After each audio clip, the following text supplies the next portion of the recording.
যাচ্ছে কি ডাক্তারি পড়তে নাকি। শোনো, সব না লোক দেখানো কথা, ডাক্তারি কি এখানে থেকে পড়া যায় না?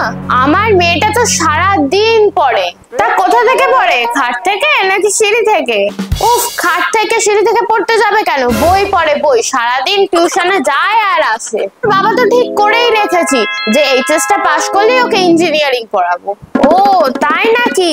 তা আগের দিনই তো তোমার মেয়েকে দেখলাম পাড়ার মোড়ে দাঁড়িয়ে আড্ডা দিতে। তোমরা বাবু দেখো তোমাদেরটা, কিন্তু আমি তো আমার মেয়েকে আইপিএস বানাবো ঠিক করে নিয়েছি। সেদিন জানো আমার বাড়িতে একটা চোর এসেছিল ছাতা চুরি করতে, আমার মেয়ে তো একেবারে গিয়ে সঙ্গে সঙ্গে ধরে ফেলেছে, মা মা বলে উঠেছে।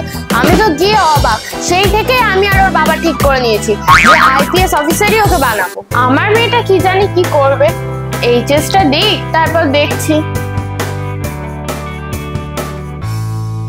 আরে ভালো আছে তো? এ নাও, এটা আমার মেয়ে বিয়ের কার্ড।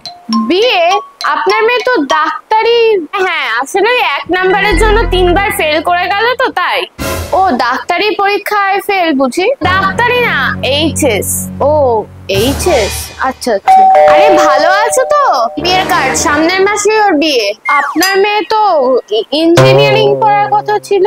হ্যাঁ ভেবেছিলাম, কিন্তু আসলে কি বলতো বিয়ের বয়সটাও তো পেরিয়ে যাচ্ছে, তাই জন্য ওর বাবা বললো দিয়েই দি।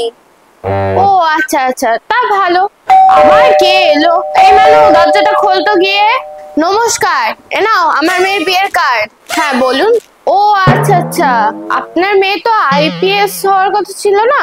হ্যাঁ হ্যাঁ, আইপিএস বানাবো ভেবেছিলাম, কিন্তু কি বলতো ও না আসলে একটু বেশি উঠছিল তো, তাই আমার জামাই পাইলট, তাই ওর সাথেই বিয়েটা দিয়ে দিচ্ছি। ও আচ্ছা, এমনি করছো তোমার তো।